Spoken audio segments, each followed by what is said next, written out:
Hello, everyone, and welcome into the Star Wars Legends Lounge, the show that celebrates the books from Star Wars Legends. I'm Aaron Moatz. On today's episode, with Coruscant now in Yuuzhan Vong hands, the remnants of the New Republic are on the run.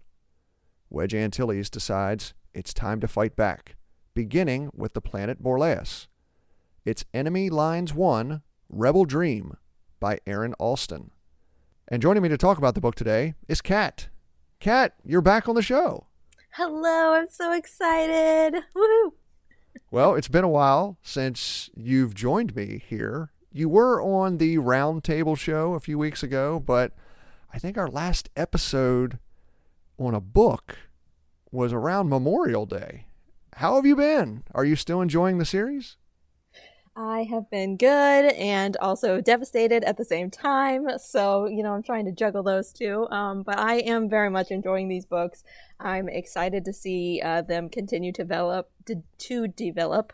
I am still rooting for Anakin to just walk out of the mists and magically be alive. So that's just going to be forever.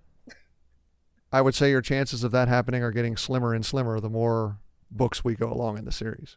It really seems like it, but it's fine. I'll have my hopes crushed. It's not a problem. So I love it overall. So I mentioned the roundtable that we did a couple weeks ago. Did you enjoy yourself there? I was talking to Scott about it last week. He was kind of the one that came up with the idea because he wanted to talk to everyone. I got a kick out of it. Scott said he really enjoyed it. Did you enjoy the roundtable? Oh, yeah. I wish we could have done that for about 5 hours because we were halfway through the books and so much had gone down. And I could still, I feel like the minute that this series ends, we're going to need a whole nother, 10-hour roundtable because I love talking about them so much. Well, I think that is what we're planning. The final book should be sometime during the Christmas season.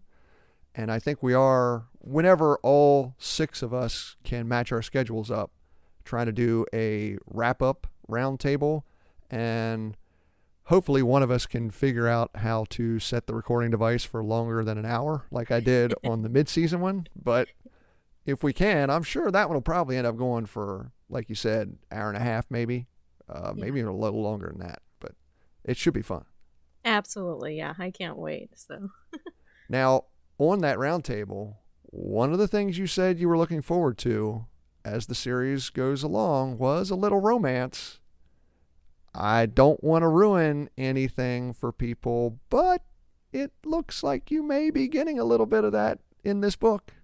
I was a very happy camper reading this book. That's all I'm going to say, but I was pretty stoked. Well, we'll talk about that romance, possibly, and some other stuff coming up in a few minutes.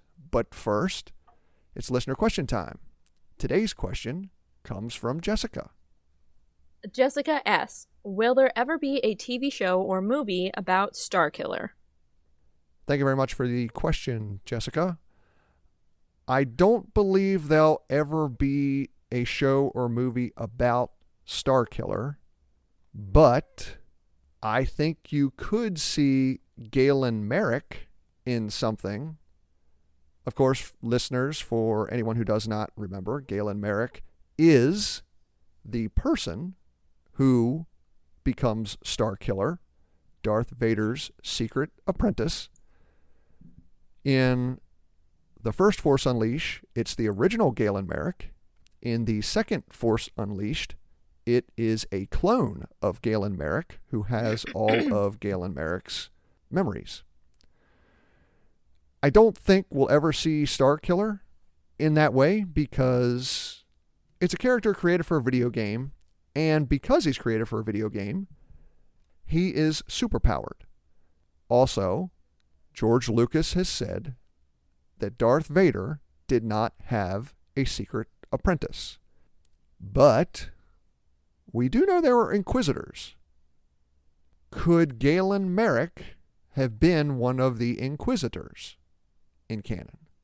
Who knows? We do know that Dave Filoni likes the character of Galen Merrick. We also know that Dave Filoni and Sam Witwer, the actor who portrays Starkiller, both his voice and, of course, the way he looks. They took scans of Sam's face and used those scans for Starkiller in the 2 video games. Maybe Dave throws Sam a line and casts Galen Merrick at some point in time. Basically, Jessica, I'm saying never say never on the Galen Merrick side. But if you're hoping for Starkiller specifically, I don't think that aspect of the character will ever be in a TV show or a movie. Kat, that was a little long-winded for me. Do you have an opinion on Jessica's question?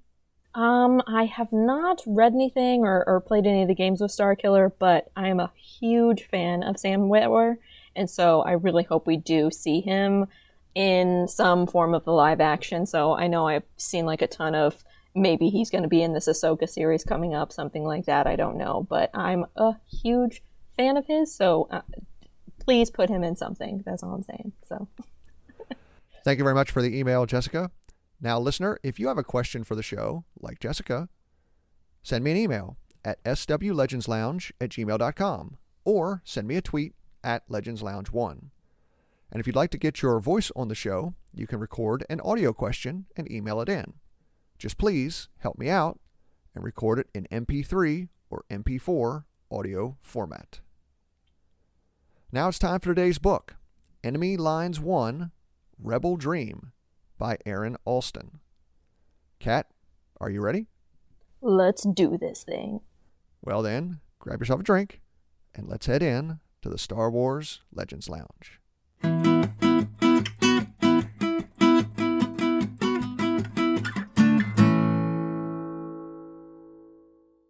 The story begins as the New Republic fleet flees Coruscant.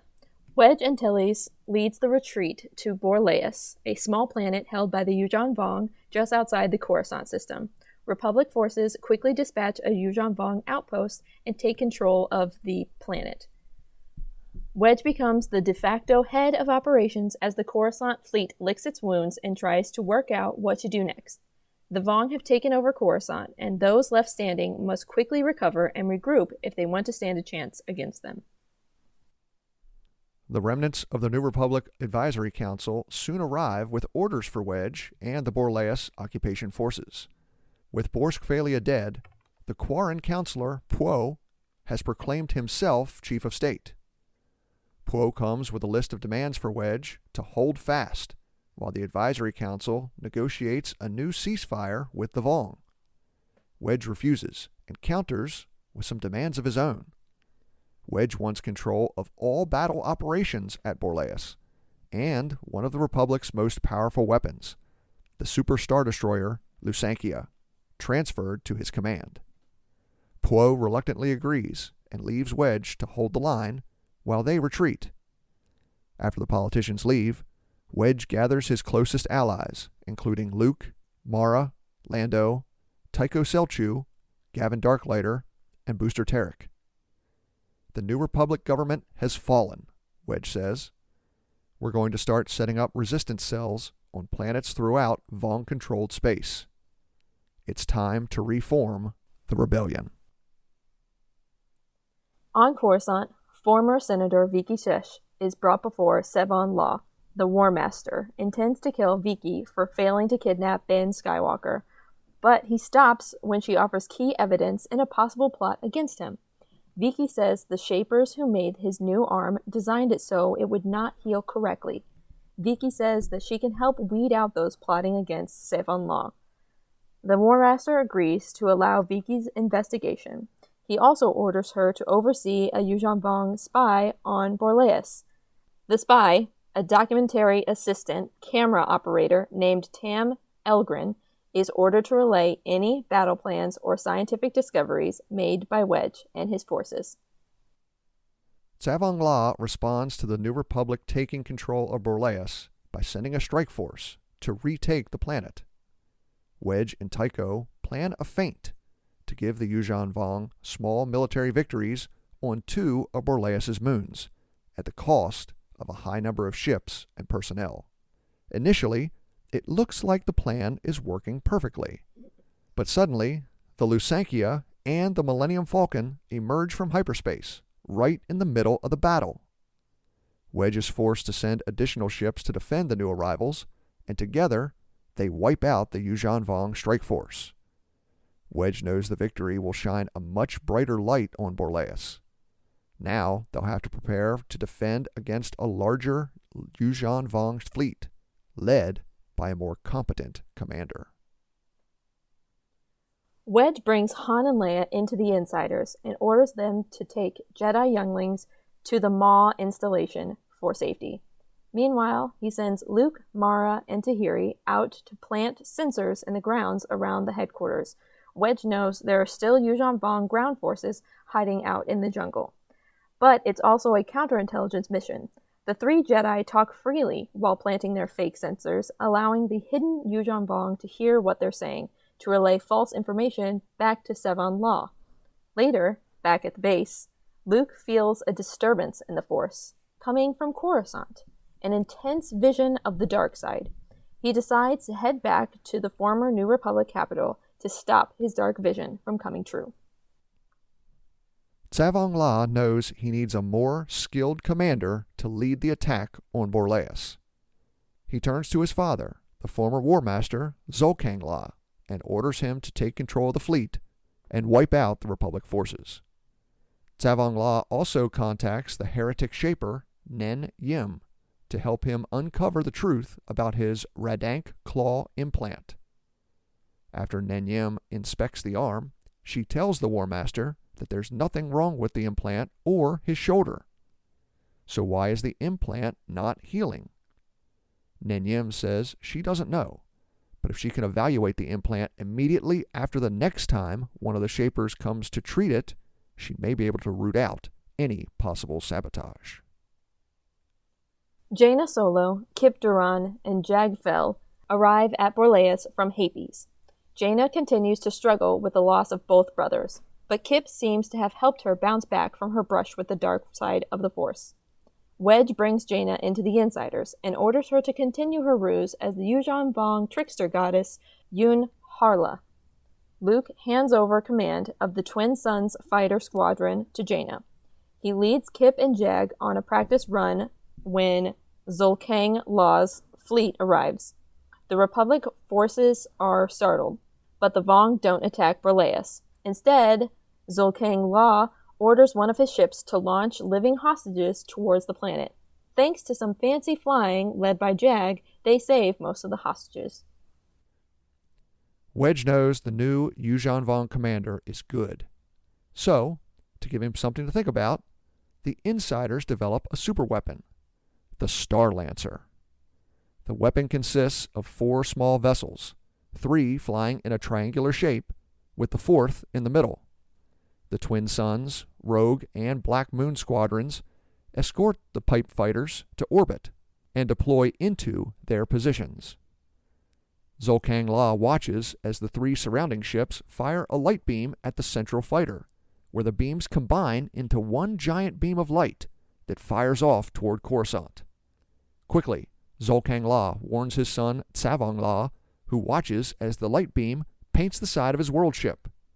Stunned, the War Master orders his father to pull the fleet back to the edge of the Borlaus system, while they decide what to do about this new threat. But it's a ruse. The Star Lancer isn't a superweapon. It's just a beam of light. Wedge is using it to buy some time to prepare the Borlaus defense. Vicky Sesh orders Tam Elgren to get more information about the projects Danny Kui is working on. The reluctant spy visits Danny 3 times and tries to befriend her, but when he tries to ignore his Vong programming, he becomes extremely awkward and is attacked by terrible headaches. Eventually, Vicky decides that Tam is a failure and orders him to kill Danny. But Tam defies the order, and he's crippled with excruciating pain as he slowly leaves Danny's laboratory. When Jaina learns that Luke is planning a mission to Coruscant, she invites herself along, hoping there will be a chance to learn what happened to Jason. She rushes through the base to find her uncle when she runs into Tahiri. The younger girl stops Jaina, telling her that if Jaina goes to Coruscant, she will endanger the mission rather than help. The Vong want Jaina and Jason to fulfill their twin sacrifice prophecy. If Jason is still alive and on Coruscant, the Vong will send every warrior they have after the infiltrators to try and capture Jaina. Tahiri volunteers to go instead, telling Jaina that she will help increase the odds for a successful mission. When Tahiri asks Luke if she can accompany the team, he agrees. Soon after, Mara also agrees to join the mission. She and Luke will try to stop his dark vision from coming true, while Tahiri and members of Wraith Squadron try to set up a resistance cell and help refugees escape the planet. Wedge launches another test of the Star Lancer, but Zulkang Law ignores the deception and orders his fighters to capture Jaina's X-Wing. The Vong trap the Twin Suns Squadron in an interdiction field. Slowly, the net closes, tightening the space around Jaina and her squadron. Just before Jaina is caught in the net, Jag has an idea to escape.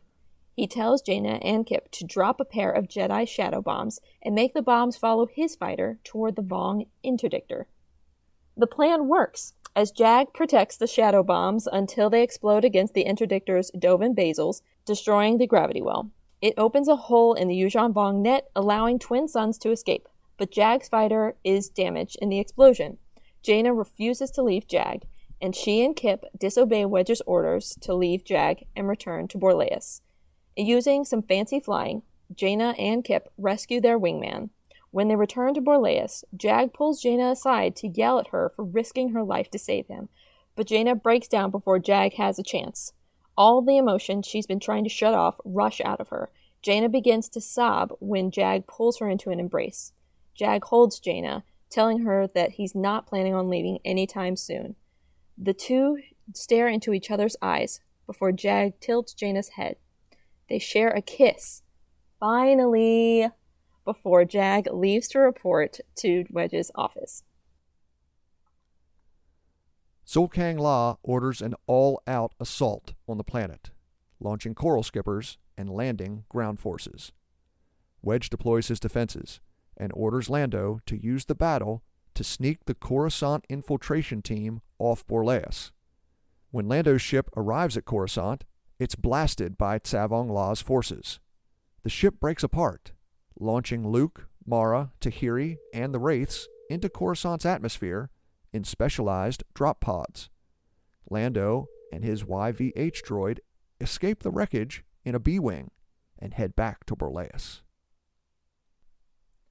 The story ends on Borlaeus. Wedge pulls his starfighters out of high orbit and back close to the planet. Wedge also pulls the New Republic ground troops back to headquarters, allowing the Yuuzhan Vong ground forces to advance. Just as it looks like the Vong have our heroes surrounded, Wedge orders Lucengia to unleash an orbital bombardment not seen since the days of the Empire. Death and destruction rain down from the sky, annihilating the Vong forces on the planet. In the wake of the massacre, Zulkang La withdraws his forces. Lando returns and orders a party for everyone. Jaina thinks of declining, but reconsiders as Jag takes her hand and the two join in the festivities.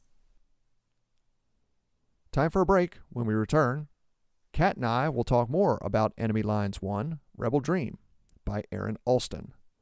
I'm Aaron Motes. Stay tuned. You're listening to the Star Wars Legends Lounge.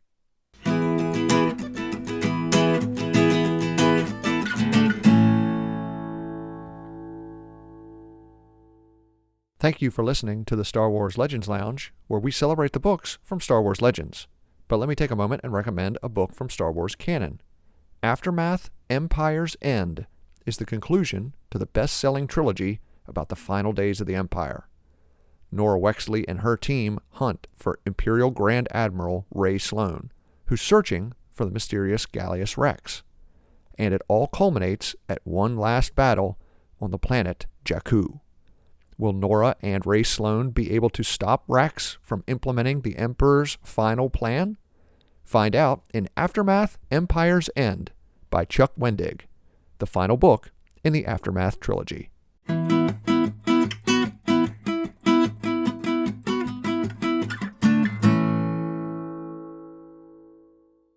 Welcome back to the Star Wars Legends Lounge, the show that celebrates the books from Star Wars Legends. I'm Aaron Motes, and today, Kat and I are talking about Enemy Lines 1, Rebel Dream, by Aaron Alston, book number 11 in the New Jedi Order series. All right, Kat, first question, Jaina and Jag. Discuss. Oh, I just love it so much. Give me more, all of it. Take me away. Scott and I mentioned it in the last episode when we talked about Dark Journey, where clearly Jaina and Jag were flirtatious without realizing they were being flirtatious. Some of that continues here, especially in the beginning when Jag agrees to become part of the Twin Suns squadron when they're up in orbit practicing some of their maneuvers, and he's able to anticipate what Jaina is going to do before she does it. That really annoys Jaina. And she tells him about it a few times, and he has these little quippy comebacks every once in a while about how she's predictable. But it grows from there. I'm personally not the biggest fan of the argument that turns into a romantic situation, but for the purposes of this book, I think it works. I think they do a really good job with it. I like the development. I'm a big fan of like enemies to lovers. Not that this is exactly enemies, but for sure they perturb the heck out of each other. So I really, which I think, especially at their age, what they're supposed to be 16, 17 years old. Well, they're a little older than that. I think Jaina is 18, 19, and Jag is like 2 years older than her. So he's somewhere 20 to 21. Mm-hmm. Still, young love, especially, they haven't really had relationships before, so they're really just trying to figure this out. So they're like, oh, God, this person really irritates me, but I'm constantly thinking about them. Does that mean I actually like them and I like this irritation? So I think it's a cute little relationship, and I'm pretty excited about it. And they are kind of mirror images of each other. Jaina has grown up in the Jedi Order. She was at the Jedi Academy for years. We know Jedi aren't really supposed to have romantic encounters, so it wasn't like there were many options for Jaina at the Jedi Academy during her teenage years. And Jag is a human who was raised in Chiss society. Now, we don't know much about whether or not humans and Chiss can have relationships together, but you have to feel that there weren't many options for Jag when he was growing up. And now the two have found each other. Whether or not they annoy each other, they definitely respect each other as starfighter pilots. And that seems to be what sparks the attraction.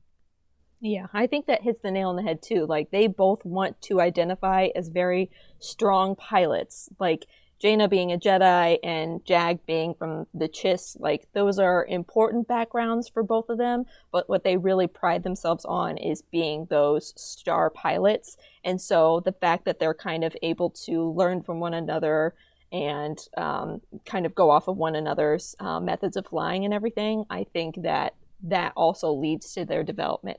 To me, it seems very natural for their development, honestly. Not just that, we don't have very many options. Yes, that is also the case, but it feels like Jaina especially has been around at least Jedi her age. She's been around a lot of male figures. And so her and Jag, beautiful, wonderful, fantastic. I squealed out loud when they kissed, so I was very excited. So not just Jaina and Jag, but we have some examples of other interpersonal relationships in this book. Luke and Mara, they have some interesting conversations about Mara wanting to protect Ben from everything. We have a conversation between Han and Leia about Jaina. And then for me, the two best conversations in the book are Jaina and Tahiri, when Tahiri's trying to explain to Jaina why she shouldn't go on the mission to Coruscant, and the short conversation in Leia's quarters between Leia and Jaina, where the two solo women are trying to talk through their differences. One thing I think Aaron Alston is very good at, the author, is writing these conversations. I think he's very good with that in the Wraith books. I think he's very good with that here. What do you think?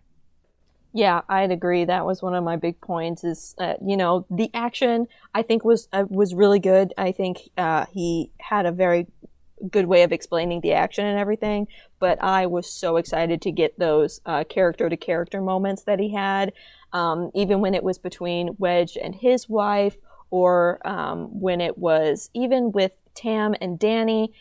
There were a couple of interactions that I was just so excited to see those conversations on the page every time. He handled them very well, and they felt very real for the characters. He did a stellar job for sure. Even the funnier conversations, like between Jaina and the two wraiths that are trying to teach her how to be the goddess. Yes. Yeah, it's a humorous part of the book, but you still see Jaina's personality shine through. Mm-hmm. It still seems like a natural conversation. It doesn't seem like it's being written by an author. Right. Yeah, exactly. I can see that happening on the screen. I can feel the characters coming through in their words that they're saying and everything. And even when we're just in their heads, or when we're, having those interactions, we really are able to get a sense of,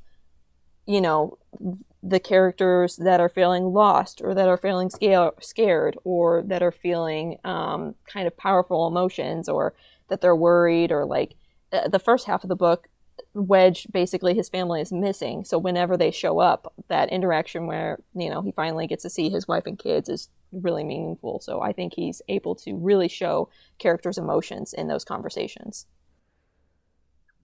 What's your favorite part of this story? I mean, besides the kiss that I was just so excited to see, I definitely have to say that part with Tahiri and Jaina as well. I think the author handled that so well, and made Tahiri, I really like Tahiri's character as well. And, she's trying to find her way back to, I want to be useful. I want to not be as so distraught about Anakin.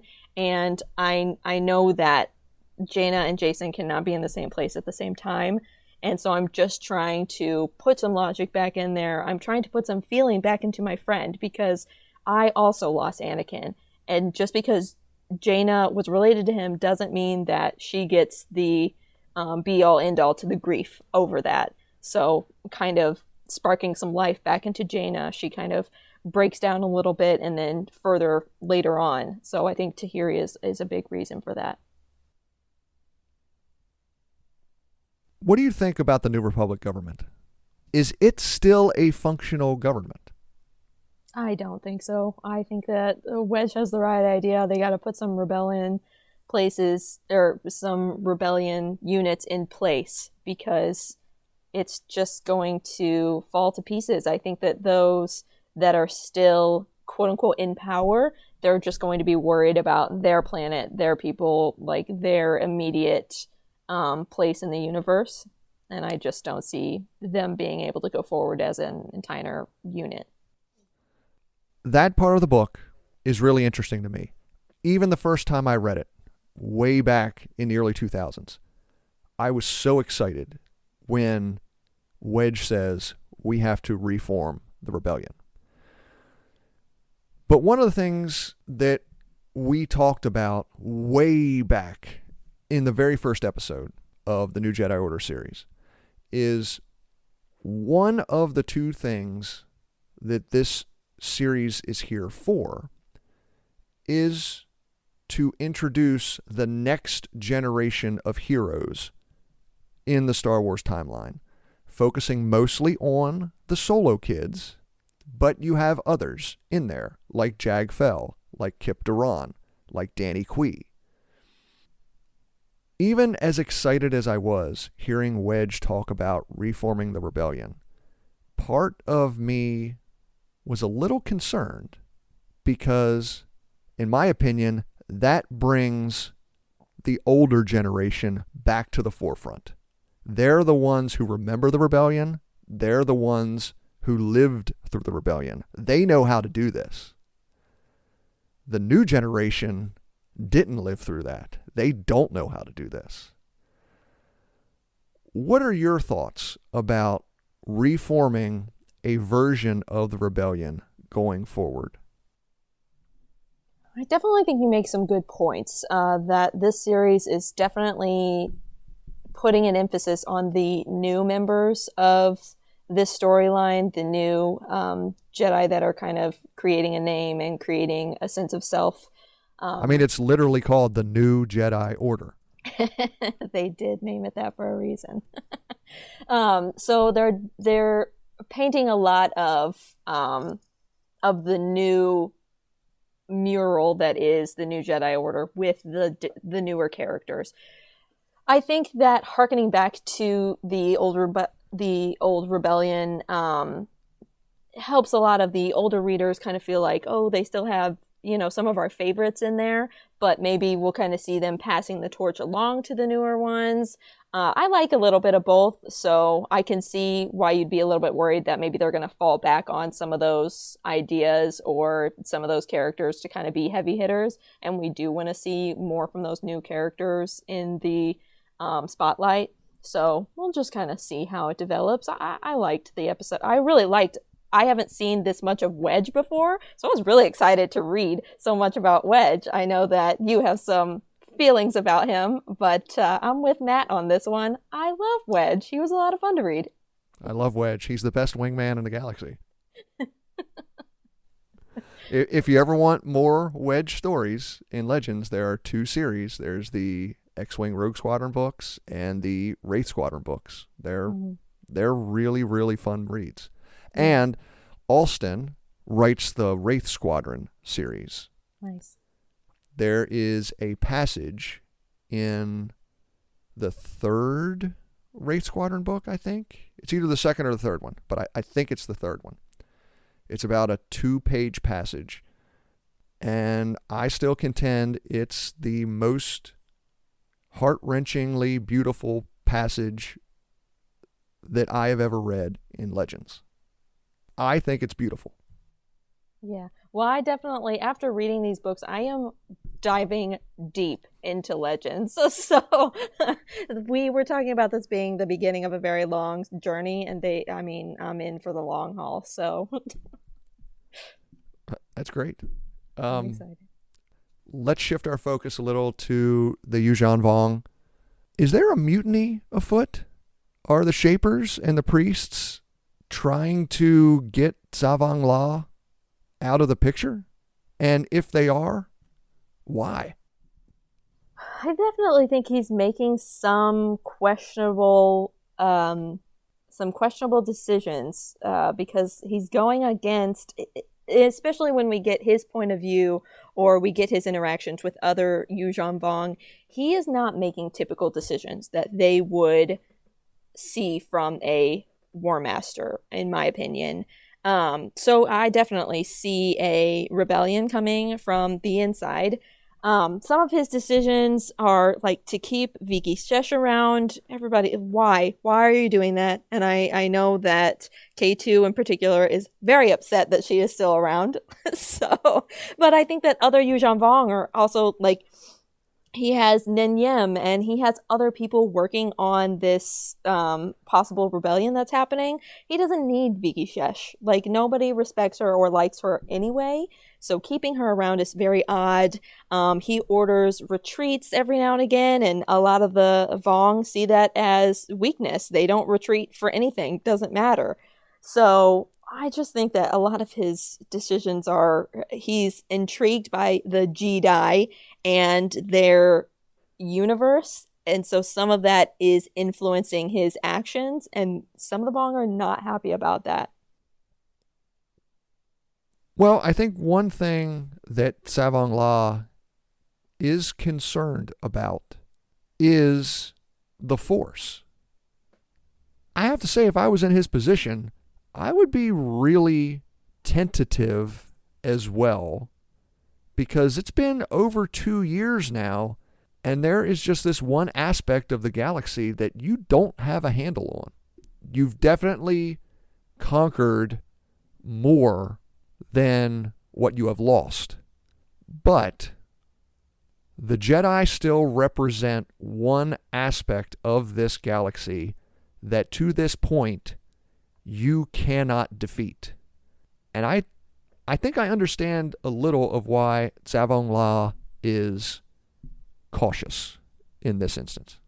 Yeah, I'd agree with that. I don't think he's necessary. Like you said, he definitely has to have his wits about him and make those out of the ordinary decisions to try and combat the Force and try and understand.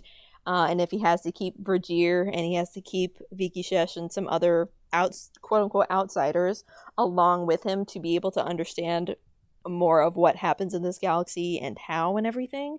I definitely get it. I just also feel like the Yuuzhan Vong present as such a black and white society.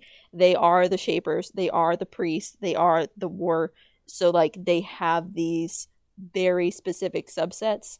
So as a war master, you have to be very decisive, and he is, but some of his decisions are just questionable by the others. And so I don't think they have a very, like, he's doing something wrong, we have to get rid of him. That's the way, and that's it.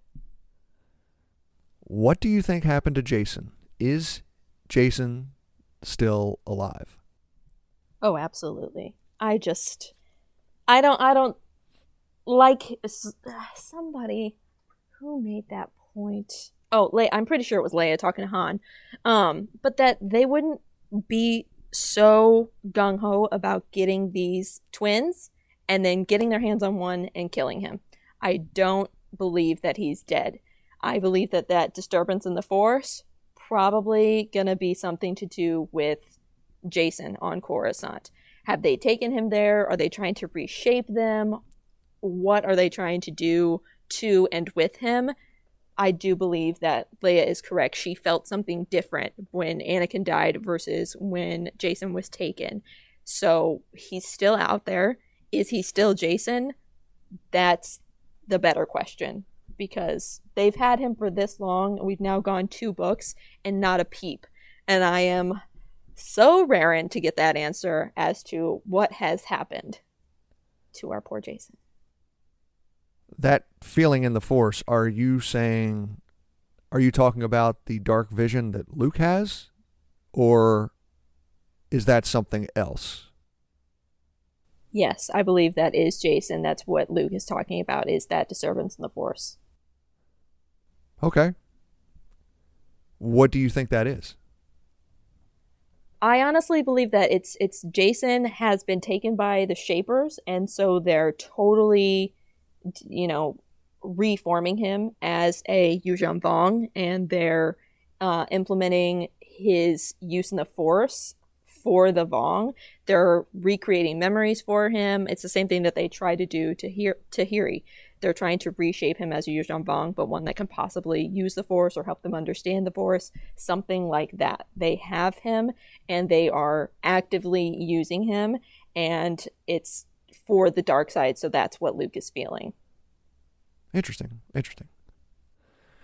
Before we wrap up, just one thing I wanted to mention to you and to the listeners.